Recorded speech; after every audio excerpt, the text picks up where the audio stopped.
local organization, and we are a service provider of mindfulness programs. We're located right here in Greenville, South Carolina. We work with a beautiful network of amazing teachers, coaches, and workshop leaders who are located all across the globe. We bring the best to help you with what you are trying to accomplish at your organization, whatever that is, whatever your success model looks like. We provide workshops, retreats, physical practices, mindfulness training, school programs, team programs, and that's just an example of what we do. Today, I have pulled together the most amazing group of panelists who are going to tell you a little bit about a couple of those areas. But before we do that, I would like to introduce someone who is with Michelin, who is a leader in this area. And I just want to share with you real quickly that in a major long-term study by Forbes, we find that companies with corporate cultures that showed an appreciation for their employees really grow their revenue. And in this case, they've said that it grows by an average of 4 times that of companies who do not show a culture of appreciation. So with that, I'm going to turn over to Tonyia Ragland-Davis. She is with Michelin and she is a superstar. We're so happy to have her here today. In addition to being a master's in healthcare and a master's degree in nursing, as well as a registered nurse, Tony leads the whole area for Michelin North America. For their, they offer medical services and they offer a wonderful programming model for their employees. So I'm going to turn it over to Tony. Thank you very much, Kelly. At Michelin, we use the I Care methodology for management. Our managers are trained to inspire, create trust, have awareness, and show results in addition to being empowered to take action. We realize that even during a pandemic, the stigma around behavioral health still exists, right? We have taken many steps to break the silence that often delays our employees in seeking the help that they may need in the behavioral health space. We focus on training our managers in mental health first aid. And some of you probably are familiar with that. And we do that so that our managers, if they see a difference in the behavior of the employee or the demeanor of their employee, they actually take the time to have a private conversation with them to explore the situation and better understand their needs. Additionally, our managers are extremely well versed in our EAP offerings, and they're quick to refer employees to the EAP for assistance. The mindfulness tools that we use that are available within our employee population include a mindfulness pocketbook, which has been extremely popular and requested, and we have to often replenish because they go so quickly. And that pocketbook has over 100 quick exercises, each dealing with a different situation to help our employees or members to learn techniques that help them to be calm, collected, and balanced. We also have a monthly mindfulness series of webinars presented by our EAP partner, an everyday mindfulness newsletter, and a mindfulness library with 45 plus options to choose from. At Michelin, we realize that the huge impact that the family has on its employees. As such, part of our strategy, and apart from mental health first aid training, we offer the same resources to support family members as we do for our employees. We're always looking for more opportunities to help our employees and family members develop mindfulness skills to help them on their journey to total well-being, which for Michelin is both mental, physical, financial, and social health. Thank you, guys. Thank you, Tony. As we've seen, Michelin is such a leader in so many areas, and we're so lucky to have the headquarters here in Greenville. Can you tell us a little bit about how this happens at the locations all around the country? Just quickly, nothing. So Again, I mentioned the fact that we clearly and strongly train our managers, right? So Yes. one of the pieces that they have is a training specifically around EAP. And we included mental health first aid because that gave a little bit more information to the manager that they could use to detect when there may be a situation with an employee. So those are just a few things. And of course, our workplace support program within our EAP partner is wonderful so that our managers can contact the EAP. If they have any concerns about an employee, they can like mirror or mimic role play the situation with a workplace support counselor and find out exactly how should I interact with this employee? What should I say? This is what I'm seeing, but I don't know how to deal with it. And so that has become a really key influence for our managers to be able to troubleshoot and role play before they talk to the employee. And that's Yeah, across our organization. that's awesome. And have you seen an increase in the use of these services since the pandemic happened? Yeah, most definitely. Yeah. Initially, we saw a decline, but that as we researched and looked to our partners to help us understand where this might go, we know then understand that in situations like 9/11, there is initially a decrease in EAP utilization where people are just hunkering down, trying to just make sure their families are safe, and then you find that later, a couple of months later, that's when people start to increase utilization, and we're just beginning to see that where people are getting tired and they need some relief and some help. Mindfulness is what they need. Thank you, Tony. I appreciate you giving us these opening remarks today. Hmm. We really applaud what you're doing at Michelin, and we look forward to, growing other organizations towards that same goal Yes. in our area. So thank you very much. Thank you guys. Thank you. Next up, I would like to introduce another one of our mindfulness leaders who also has been working with Clemson for the mini MBA program through Flow to You. And I think we had a question come up. We are Flow to You. We're a local service provider of mindfulness programming for organizations, schools, teams, and other events. So Eric Harlong has a Bachelor of Science degree in packaging from Clemson. Yay. And he's also the Vice President of Operations at Span America here in Greenville. He's a workshop leader, a yoga teacher, a meditation teacher, and he has a 500-hour training designation.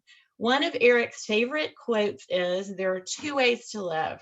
You can live as if nothing is a miracle, or you can live as if everything is a miracle."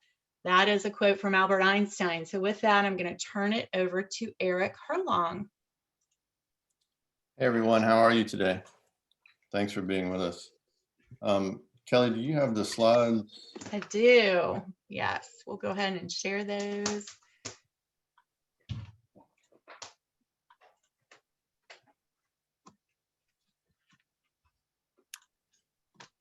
So we just want to briefly talk about what mindfulness is. There's a great deal of information available, and so I just tried to sort of condense it into something that would be meaningful to us today.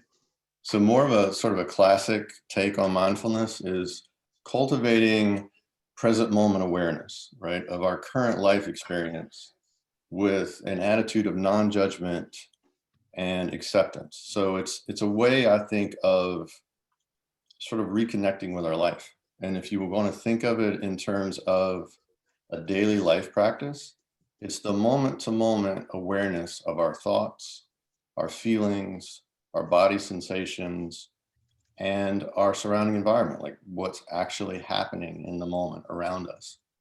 And that also is characterized mainly by acceptance. And the idea there is that our attention to our thoughts and our feelings is paying attention without judging them. So without labeling them right or labeling them wrong or making them good or making them bad, we just want to begin to notice what type of thoughts we're having, and just so we can begin to intercede, because we recognize that most all of us, most all of our waking life, we're hijacked by our incessant thinking about events which have happened in our lives. So we're either ruminating over past events and trying to reconstruct them or figure out how we could have done them better or differently, or we're projecting into the future and we're thinking about, you know, what are we going to do? How are we going to plan that? How are we anticipating what's coming down the pike, rather than being aware sort of the present moment.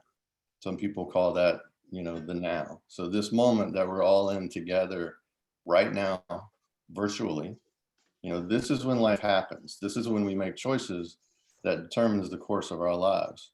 But so much of our attention is focused in the past or in the present that we need these mindfulness tools to help us expand our awareness of what's really going on and to create sort of a deeper relationship with our own selves, so that we recognize this pattern of thinking that we have.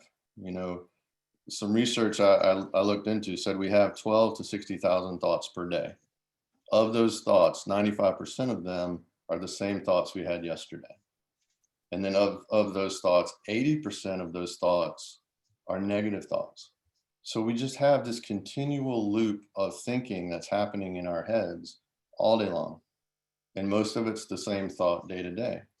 So how can we sort of break that pattern? How can we bring our attention to the present moment and sort of stop that loop so that we're able to more deeply connect with our own wisdom, with our creativity, with our imagination, with our ability to sort of be present with not just ourselves, but with the people that we find ourselves in relationship with. You think about that in a work setting, you know, so much when we're sort of running on automatic, we have these, you may find yourself going into work and having these same sort of repetitive conversations, or somebody just asking you how you are and you automatically say, yes, I'm good.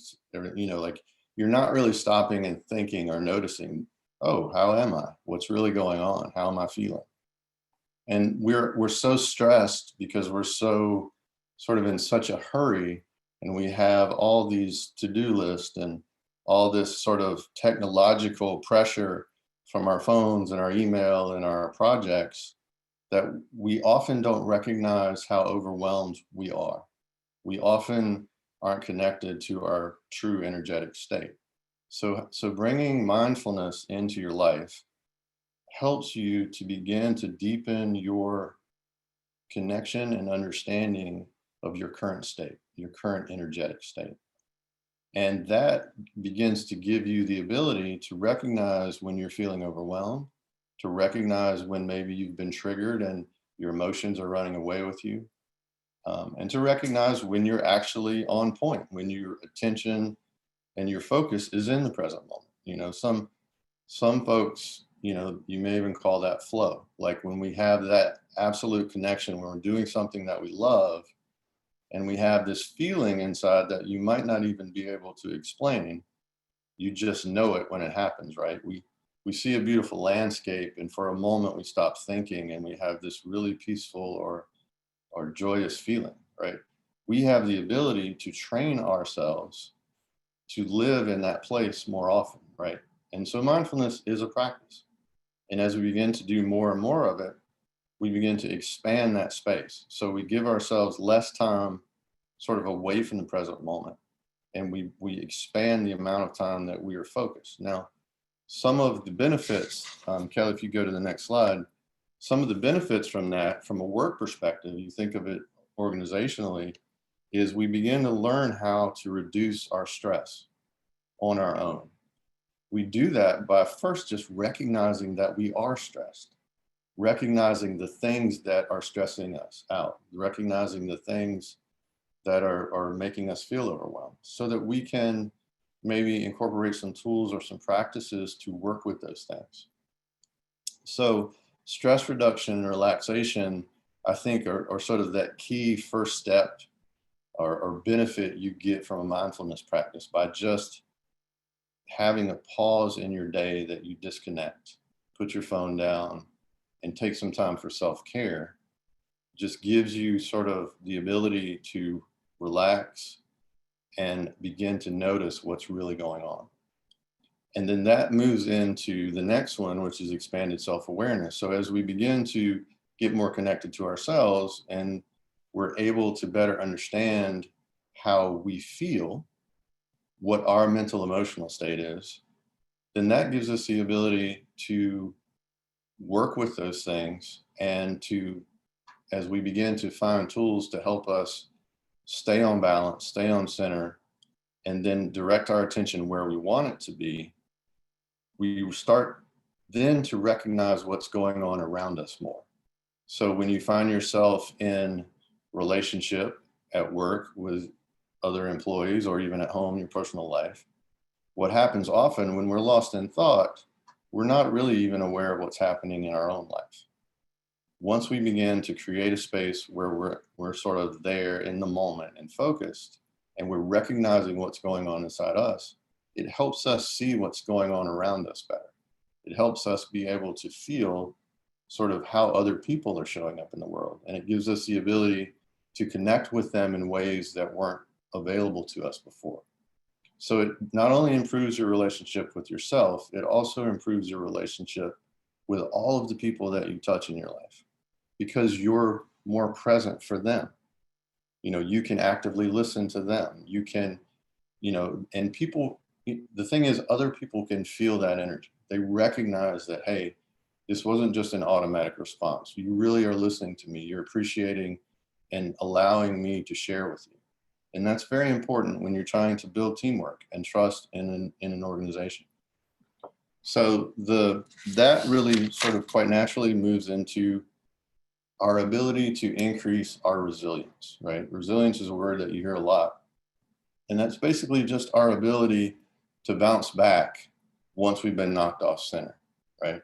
So as we become more connected to ourselves, as we understand the things that knock us off center, we can do some of that role playing that we're talking about earlier to help us deal with maybe having a stressful meeting coming up, or a situation where we think we may find ourselves sort of off center. We can work with that proactively, but also even in the moment when we find it happening, when we have these mindfulness tools, we can bring ourselves back to center much quicker than we normally would have.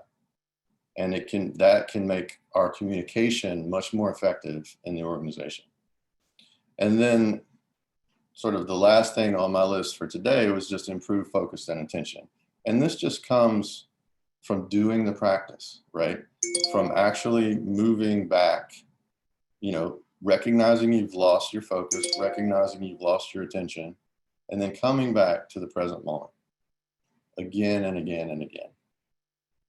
So some of the benefits that would have for your organization, next slide, Kelly, would be increased productivity and efficiency.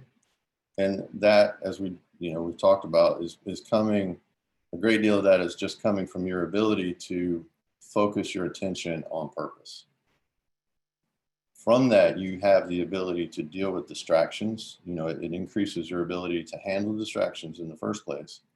But then, you know, to get back on point quicker. It gives you the ability to show up in a new way, right? That you're able to understand how you are impacting other people, which is huge. Because once you learn that and you're able to work on that, then that helps you be a more effective leader. You know, it helps you be a more effective manager. So this helps us build our emotional intelligence and thereby build our ability to have strong, focused teams. And then some of the other things that I added to the list were increasing employee engagement.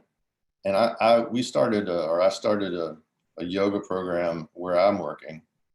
And one of the things, one of the feedback that I got from people often was just, they were so appreciative that we just took the time to offer them the space and to offer them a practice to help them sort of reconnect to themselves. They were so appreciative of that fact. And I think, you know, that really helps when you can create a culture of sort of health and inclusivity and people recognizing that you see them and you want to support them in every way possible, that really helps a great deal, keeping people engaged, but also, retaining talent. I know right now that's a really difficult thing for us right now where I am, is just keeping people on board, and that there's a major cost sort of to having that carousel of people coming in and out. And sort of all those things add up to increased profitability, which is, a major concern for all of us in business. So I know that was kind of fast. Sorry for that part, but, just wanted to sort of give you a little bit of framework, and again, come back to the end. If you have any questions, happy to share anything you want to talk about. Thank you. Thank you, Eric. That was really a great way to explain a little bit more about mindfulness. I know that's a term that is being thrown around a lot these days, and maybe you're wondering, what does that actually mean? And thanks for giving us some definition for that, and also how it can play into the success of an organization. Sally also shared a quote from Brené Brown: "If we can't be kind and compassionate with ourselves, it's difficult to be kind to others." And she said she's paraphrasing here, but that's a great quote, because it's so true. Once we learn that self-care, and sometimes we don't extend that same kindness to ourselves, but we extend it to others, and that really is a big piece of mindfulness. Yes, and somebody asked if we'll share these slides. We'll be happy to do that. We'll probably email everybody a link to that and make that available for a period of time. Next, I would like to go ahead and introduce our next panelist. Gina Adams-Riley is with us today. She is not only a meditation teacher, but she also is an ordained Episcopalian priest. So we're so happy to have her today. I asked her for a fun fact about herself, and she shared with us that she and her family watched all 9 seasons of The Office more than once. And they did that in the time period between March and December. Her 2 loving boys regularly and randomly quote lines from the show, like this one: "I'm not superstitious, I'm a little statitious." Did I say that right, Gina? I'm going to pass it over to you. I'm not superstitious, I'm a little bit stitious. I'll turn it over to you, Gina. That's one of my favorites. Hi, everybody. It's nice to see you and be with you.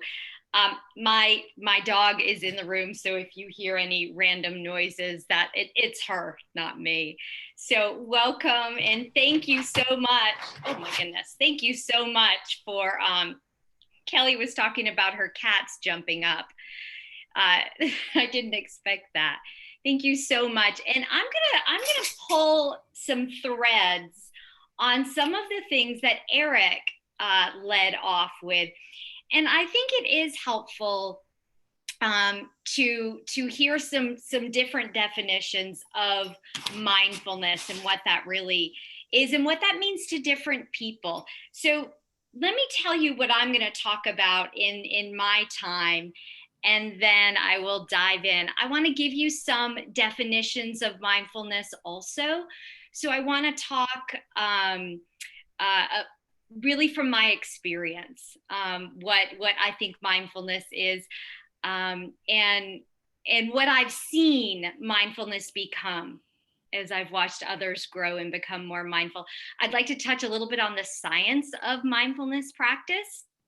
I also want to pull on some threads of some language around well-being and emotional intelligence.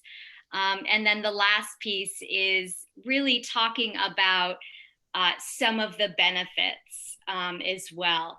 So let me start with some of my definitions of mindfulness. And I teach at a school, and I teach mindfulness at a school. And I have worked with little teeny ones up to older people. And so I've developed some definitions along the way. And so the simplest definition that I have for mindfulness is making your attention muscle stronger, right? So making your attention muscle stronger. And then sort of building on that definition, mindfulness is paying attention on purpose. And then building on that, mindfulness is paying attention on purpose with kindness. Because one of the incredible benefits, natural benefits, unfolding benefits of a regular, ongoing mindfulness practice is an increase in compassion. You can count on that. So while there are practices in mindfulness that are specifically compassion practices, whether that's self-compassion or compassion in general, just a regular mindfulness practice in and of itself will increase your compassion. And so if you think about being a more compassionate person at your workplace, in the era of contagion, that is contagious, okay? So that's really a wonderful benefit that spreads, if you will. So the other way that I like to think about and talk about mindfulness is it's about learning to notice your thinking, learning to notice your thinking, and then to do some thinking about your thinking. Okay, and whenever I lead a retreat, I like to start with saying to people, and it's from a bumper sticker.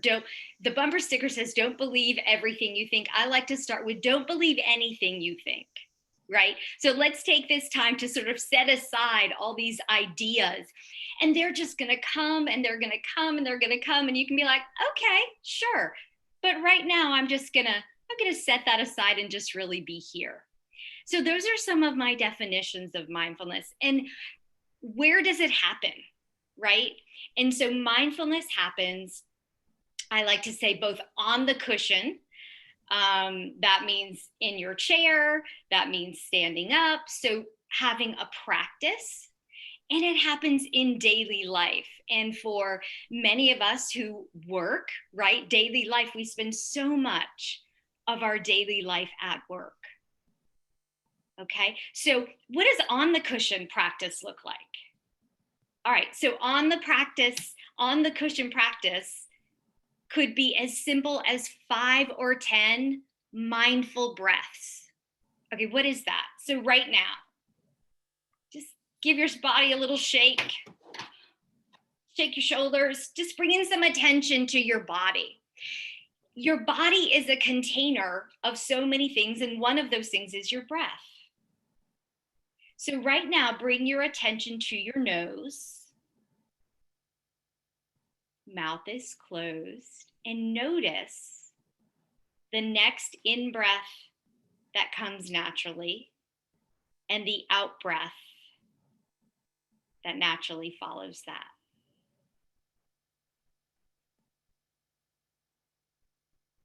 And if you have any idea that you've never done mindfulness before, or never practiced it before, you don't know what it is, you do now.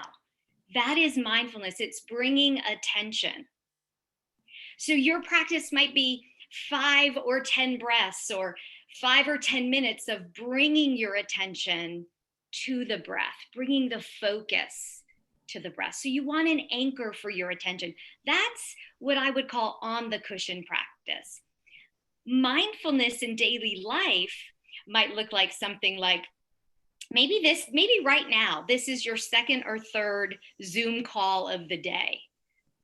Okay. And so, you are, thank you, Joan. So you've been in your seat on these calls, right? And maybe you didn't have time or give yourself a little margin to actually get up and take a walk around, get a quick snack. Maybe you're hungry. I'm kind of hungry, or my back hurts, right? So paying attention in daily life to the body and the mind, noticing your thinking right now.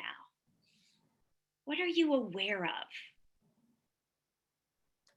So it's And meanwhile, you may be having those thoughts and you may be aware of it or you may not be aware of it. So you may be lost in thought and the meeting is going on or the conversation is going on and we've missed it, right? So where are we? Where is your attention? And I love working with my primary grade students, so primer through 5th grade. And I love to sort of stop and say, hey, what are you paying attention to right now? And I always remind them that I'm not saying, what are you paying attention to right now? I'm saying, what are you paying attention to right now? Where is your attention? Right? Where is your attention? Bringing your attention to what you are noticing, what you are thinking about.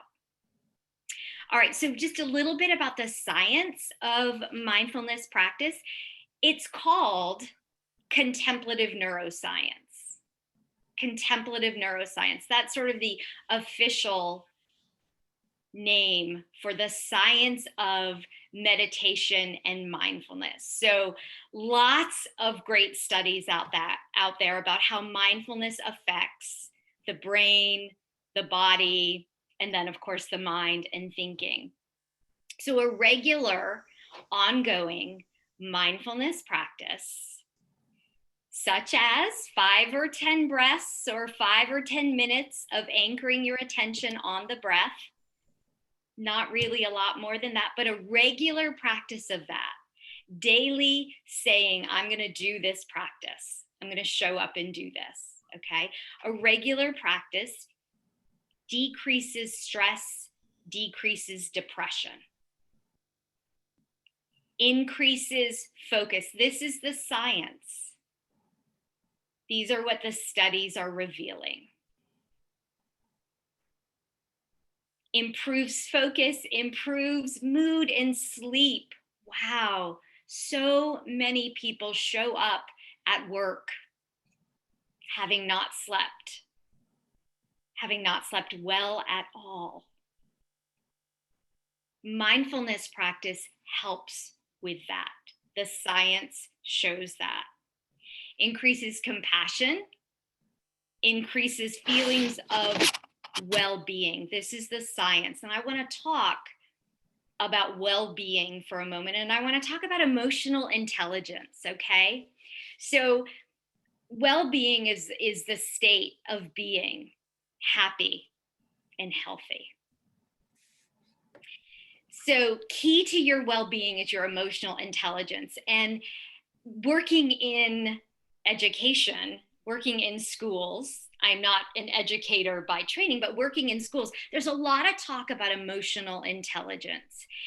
And I really have come to believe that emotional intelligence, all of us can increase our emotional intelligence no matter our age.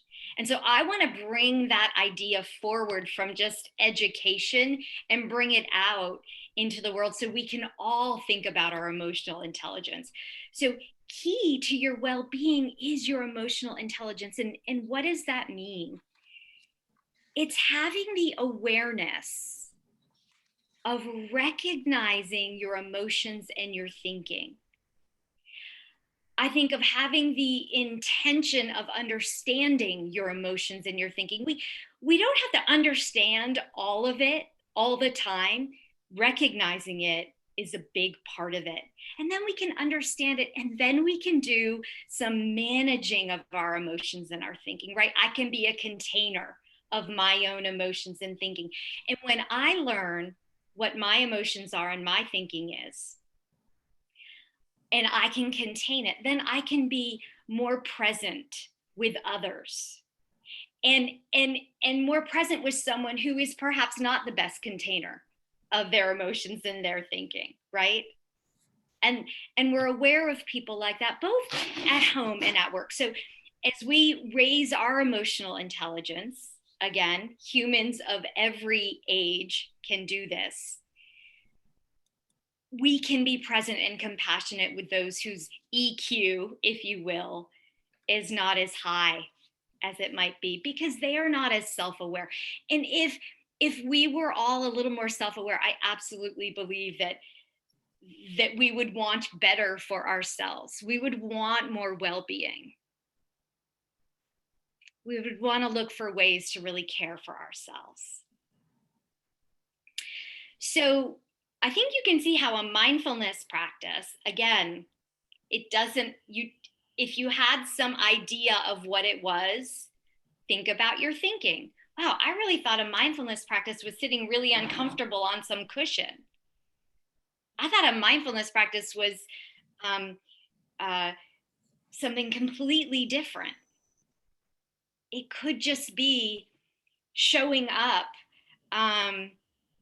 in your car for your next meeting when we all get to go out and about again and visit each other at our workplaces. I can't wait for that, right? You show up and you're, okay, look, I'm 5 minutes early. Okay, I could do something on my phone, or I could just take 5 mindful breaths, and then maybe I could answer that email if I really want to, right? But just 5 mindful breaths, 10 mindful breaths. So the benefits to life, both inside and outside the workplace, are extraordinary. And Eric really touched on these also. But I just want to underline the benefit of a positive workplace culture. So when we have people who are more emotionally intelligent, that brings an energy and a positive energy into the workplace. Okay. And so perhaps not every workplace is going to offer a mindfulness program to their employees. I hope more and more will, and more are. But you yourself just showing up, mindfulness is contagious. Compassion is contagious. And so with a positive workplace culture, stress is decreasing, employee engagement is increasing. And when employee engagement increases, employees feel valued, they feel secure, they feel appreciated, they feel respected. And when you feel that, you give that back, you spread that. Okay. So right now, as we shift over to the next speaker, I just want to invite you, as we make this transition, and I talk with my students about transitions, how much transitions matter, these little in-between moments, that you bring some attention to your breath. If you need to shift your body, wiggle your shoulders, stand up and stretch, just do that to re-up your attention, because this is where you are right now. And I want you to be here at your very best. I want you to feel well and take really good care of yourself. So thank you so much for your attention. Thank you so much, Gina.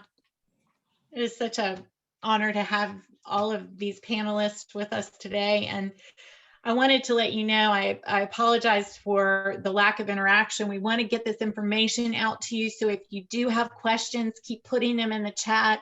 If you have something we want to talk about, we are going to be available after 11, but in the interest of keeping on time with everyone, we're going to keep presenting, and then we'll talk about things at the end.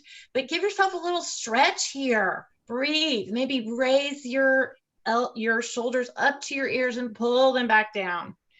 Thank you, Gina. Thank you, Eric. Thank you, Tony. Now I have the pleasure of introducing our next panelist, and her name is Joan Craig. She is such a wonderful person that I work with on a day-to-day basis. Joan has a lot of wonderful letters after her name. She is a yoga therapist, a meditation teacher. She's a health coach, a workshop leader, and she also works at Flow to You. She just recently authored a book called Change Point: Simplify Your Life, Find Inner Peace, and Do What Matters. And a fun fact about Joan is that during the time that she served in the Peace Corps, She was located in Honduras for a period of that time, where she polished up her Spanish, and she also fostered a love for local amazing coffee that was grown right outside her door. So with that, I'm going to turn it over to Joan. Thanks, Kelly. I learned something new recently. I feel like it's helpful right now. Sign language clapping. When we're muted on Zoom, you want to express your gratitude and enthusiasm. So it's like this. So let's give a clap for Eric and Kelly and Tony and Gina and all of you for showing up. And it's kind of fun. Good. So I want to ask you a quick question. Raise your hand, or you can wiggle it, if you've heard of sleep apnea. Okay. How about email apnea? Gina knows.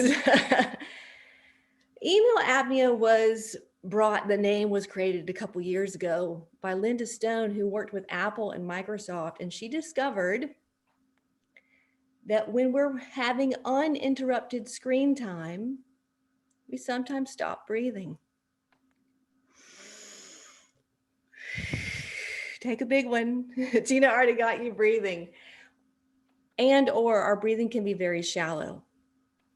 So my section of this presentation is to talk about 2 proven, effective, simple strategies to increase mindfulness in the workplace. They also are fairly low cost with a big return on investment. One you've already heard about from Gina, breath, and I came in late, but I'm guessing you also already heard about movement from Eric.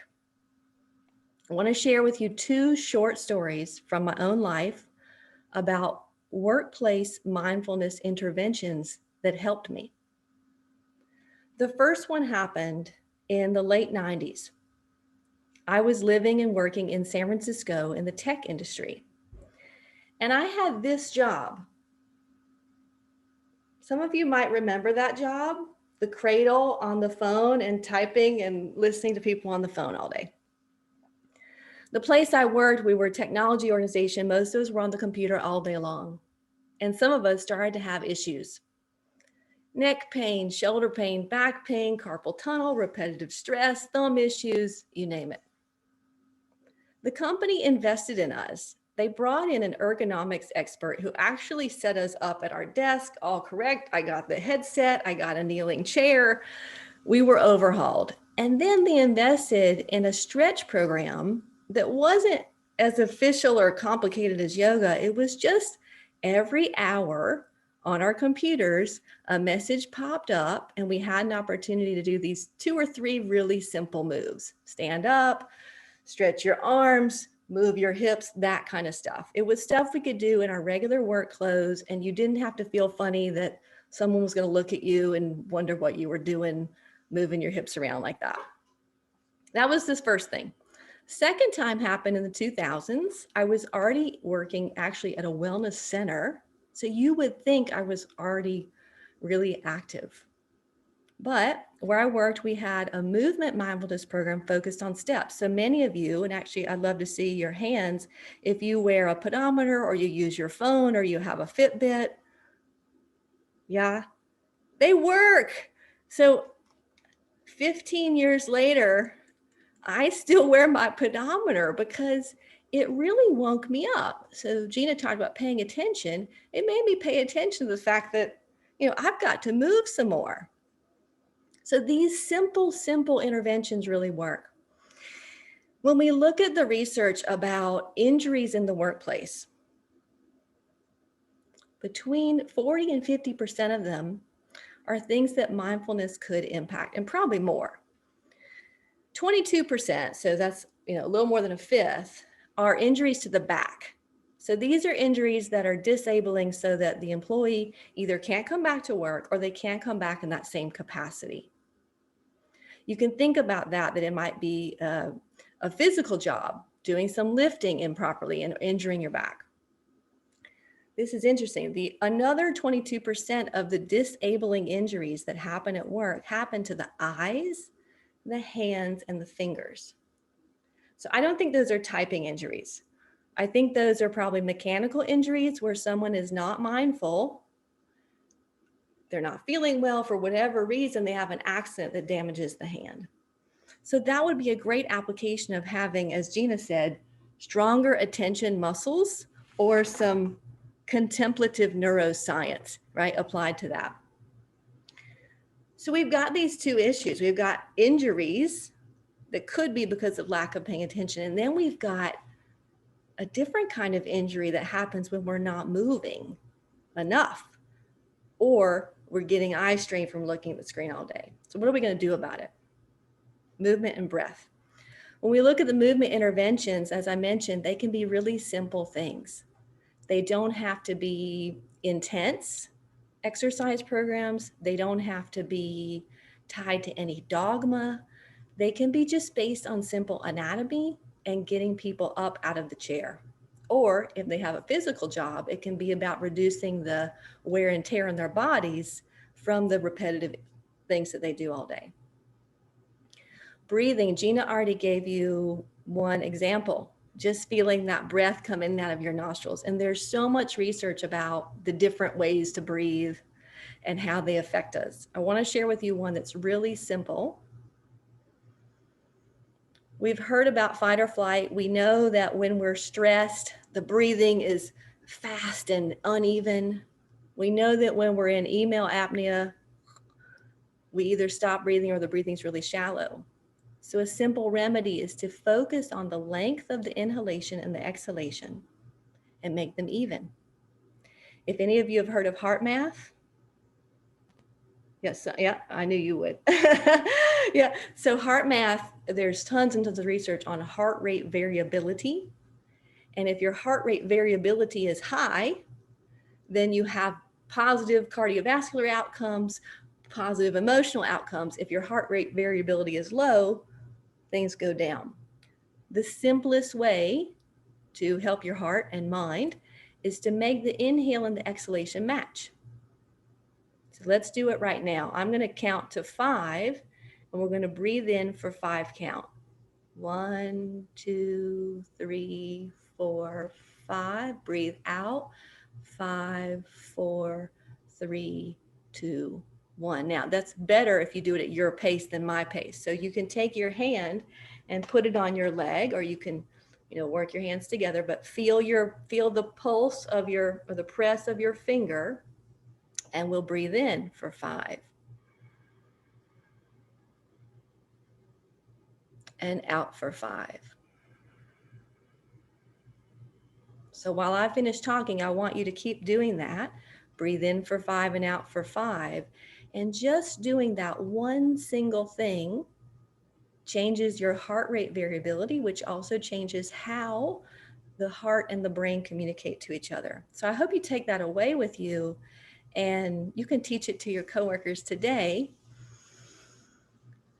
In summary, movement and breath are 2 simple strategies that we can use in the workplace to very, very quickly get mentally focused and feel good in our bodies.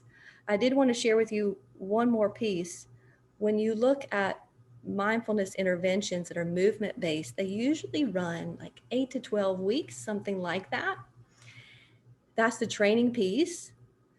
And then there's a maintenance piece after that, where there's some level of support to keep people doing what they know now is good for them.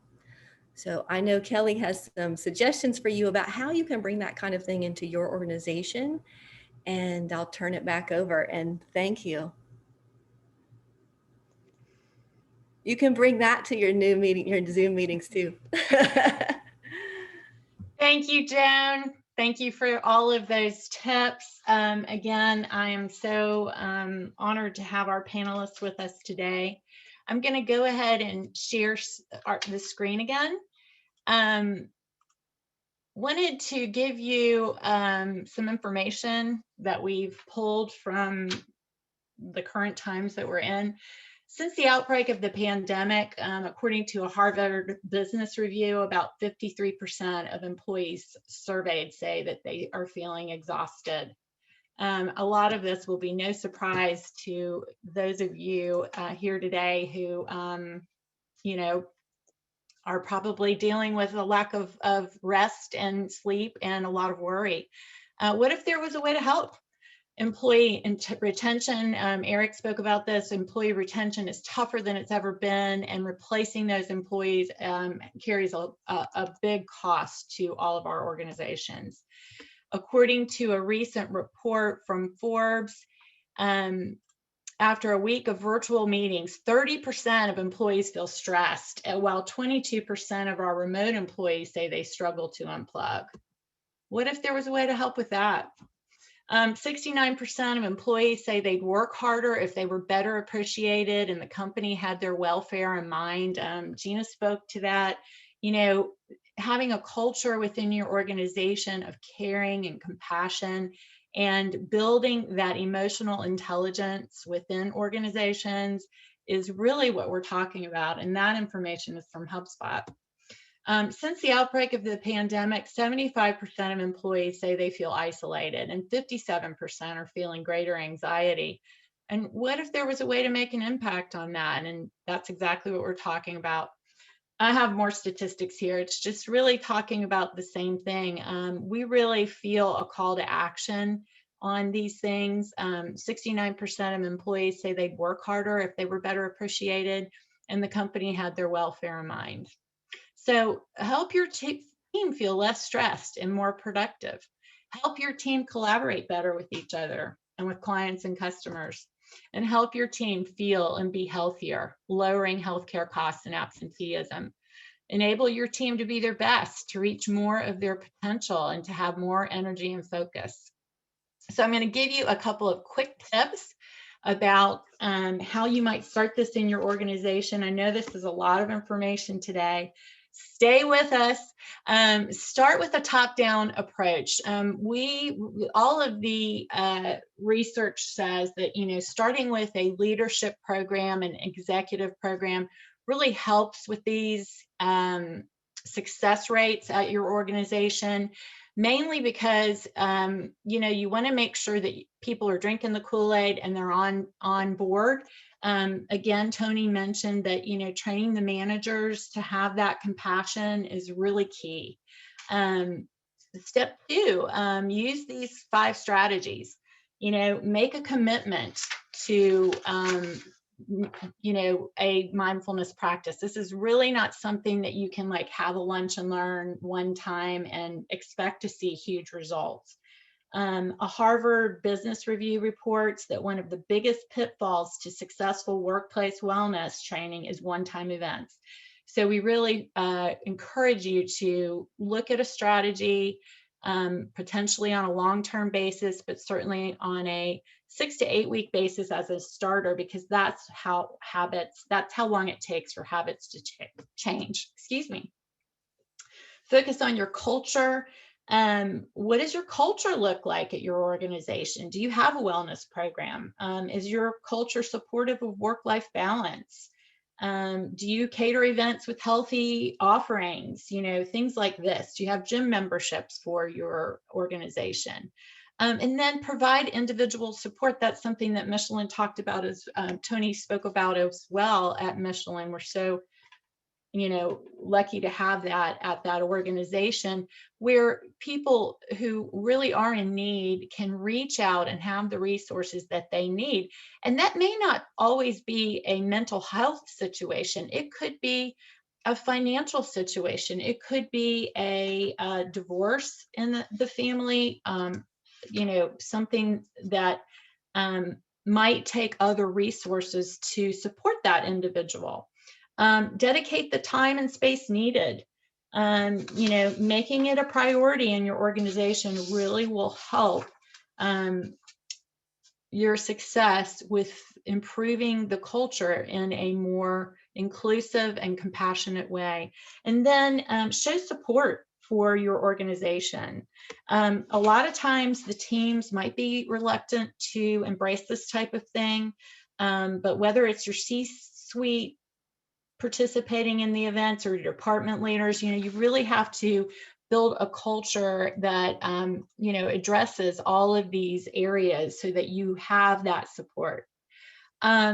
I would just like to say on behalf of Flow to You, thank you to Clemson for hosting us today. We are going to be here for some questions and answers. Thank you all so much. Thanks, Joan, for giving us a brand new tool that we can use every day, but we'll be here.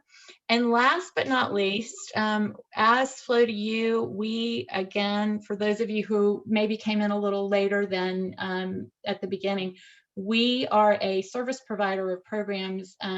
We do most of our work virtually. We do have socially distanced programs in place for that person, and we hope that that will, continue to come back into play.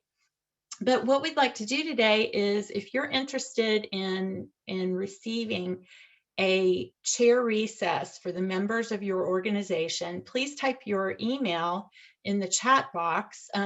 This is a 20-minute movement that that your members can do at wherever they work, wherever they are. If they're working at home, if they're working at their desk in the office, you can do it in your car. If you're at a workplace, a work site, you might be able to even organize a time when they could, be away from their duties for this.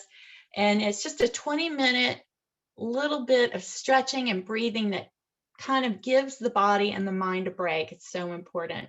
So again, thank you all for being here today. My name is Kelly Baird. Reach out if there's anything I can help you with. And for those of you who'd like to chat or offer some questions, we're here for question and answers. Back to you, Sally. Yeah, just to give you guys, I hope everybody can hear me. I have earbuds on and they're a little iffy sometimes if I touch them.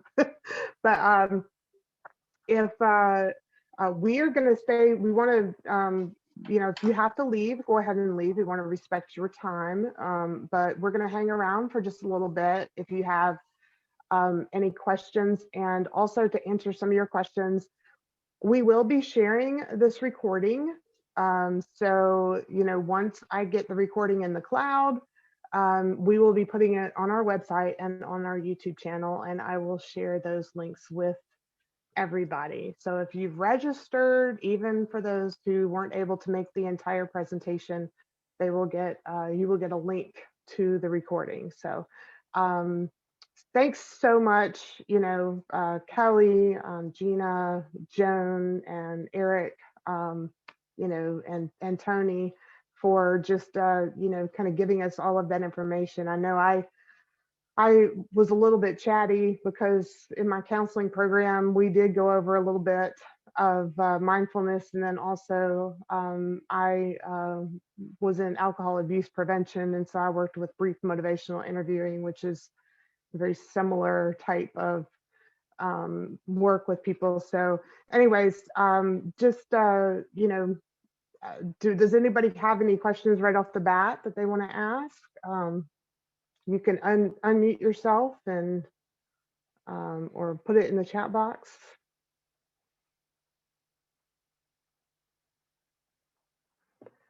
I know that we have. Oh, go ahead. Sorry, this is Tony. I just wanted to say how I think that sessions like these are extremely important and valuable. And I think we should do more of them, actually, because, and I wish there was a way that we could, beyond what we do at Michelin, have them available as resources to anybody, outside of this, like our gathering like this, because those people who need it, or in addition to ourselves, who to some degree have knowledge about it, right? It's those people who are out in the communities and in our churches and in our neighborhoods who don't necessarily have the information that need it. And at Michelin, I know we have people who learn in different ways. So some might just do the webinars that I spoke about. We have people who prefer to do something in person. But in a venue like this, where they don't feel intimidated to have to say something, but just can listen to the information, would be fabulous. Yeah, great. Really, that's I love that. And I know Amy had asked a question about introducing mindfulness tools to hundreds of construction workers at a construction job site. I thought that was a very interesting, not necessarily your office building area. So what does that look like?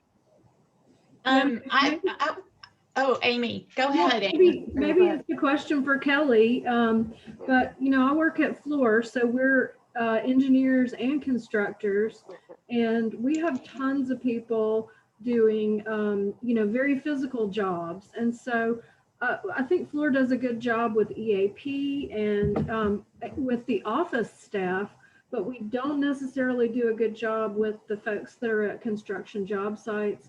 They're hourly, and they're moving a lot, and a lot of times they have injuries that Joan mentioned, the hands, the eyes, and everything like that. So I would like to introduce something around mindfulness to our construction job sites and maybe pilot a program, because I think for sure it would help reduce safety incidences. And then increase well-being. So Kelly, interested in your thoughts. Yes, and I'm also going to pull Eric in for a little commentary on this. So Amy, it's so good to see you. Thanks for being here today. One of the things that we feel very strongly about is that we work and listen to the organization, and we don't have like a custom or a one size fits all solution. We really like to get to know the organization and hear about what are the challenges, what is the demographic that we're talking to, who is the audience. We have manufacturing jobs in this, a lot of manufacturing jobs in this area. We have a lot of construction organizations, and once we do that, we listen to the organization, and then we look at all of the providers that we have, and we say, this person we really think can speak to these participants. So Eric, can you talk to that? Because I know you've led a lot of mindfulness programming in a manufacturing setting, which in a lot of ways had to be adjusted. We've also talked about the need for bilingual offerings, which we also have that available. So Eric, can you just give Amy a couple of ideas about how you approach that? You're muted, by the way. Okay, yes. At SPAN, which is where I work currently, I started teaching yoga to the manufacturing group. I mean, it was available to anyone who wanted to come, but about 49% of our employees are Hispanic. Most of them don't speak English at all. So I had to offer multiple classes and teach through a translator. And then there are also issues where certain people didn't feel like they could get down on the floor. So we just we basically had to modify the practice again to meet the needs of the individuals involved. So I think the piece where you talked about identifying the demographic would be key here, because depending on the demographic at the construction site versus maybe at the office, it would probably push you in different directions as far as certainly what you offer, but also who you get to offer it. Because we want for people, as you said, to feel comfortable, and if we can find someone with similar life experience or background that can relate, it's far more likely that the practice will feel authentic and people will participate in it. So I think you've touched on all that already pretty much.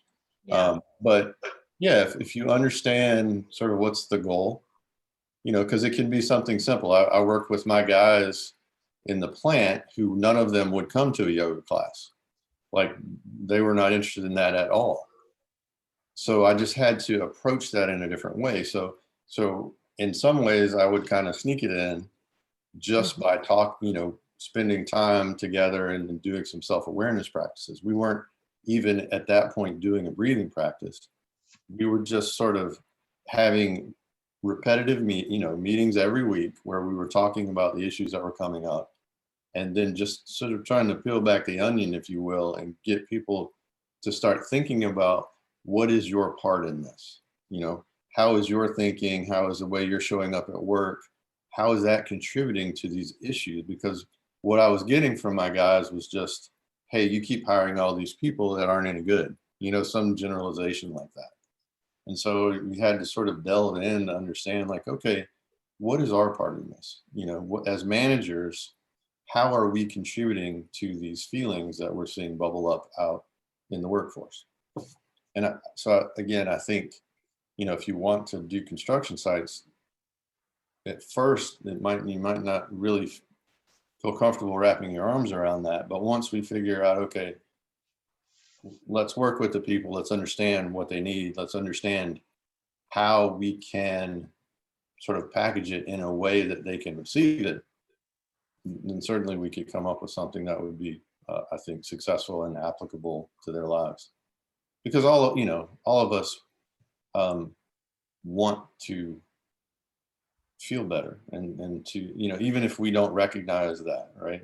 We want to have these practices, but and I'm generalizing here. When you think of a construction site, you might think of a particular demographic that might not be that open, to some of our standard ways of presenting things. So we just need to work with that. Thank you, Amy. That is such a wonderful question. And it's such a great idea. If we were to pilot something like that, I mean, think of the folks that we could benefit. It just really could be wonderful and positive. Yeah, I mean, that's kind of like what Tony was pointing towards earlier, just, how do we offer it to everyone? I hope that came across in our presentation that, meeting people where they are is so important. And for some reason, there's just this image out there of what mindfulness might be, a really hard yoga practice, and you have to be a female in your 20s and be very flexible and, things like that. And certainly that's great, that is there, but there are also so many ways to approach, increased emotional awareness, which is what these programs all do in various ways. And it could just be, as simple as taking the time to breathe and get a little movement. And, giving your brain a break is so important because we're all taxed for many, many hours more than we ever were in the history of man. So having that brain break is really at the root of a lot of what we do with our programming, and we approach it in different ways. Thank you. And Karen had a really good comment. I was, that she was interested in seeing some of that measure improvements, some data in reducing turnover and improving other critical metrics. I wasn't sure if you had some of that data from, let's say, Michelin, or if that was something where, if you wanted to pilot, or if there's something out there already. I'm sure there are lots of data points out there, but Karen, I didn't know if that was, if I was representing you well, but if you want to expand on that, you're more than welcome to. Thank you, Sally. Now, I know in dealing with our team and rolling out initiatives like that, our leadership, we're very data driven and they're very supportive.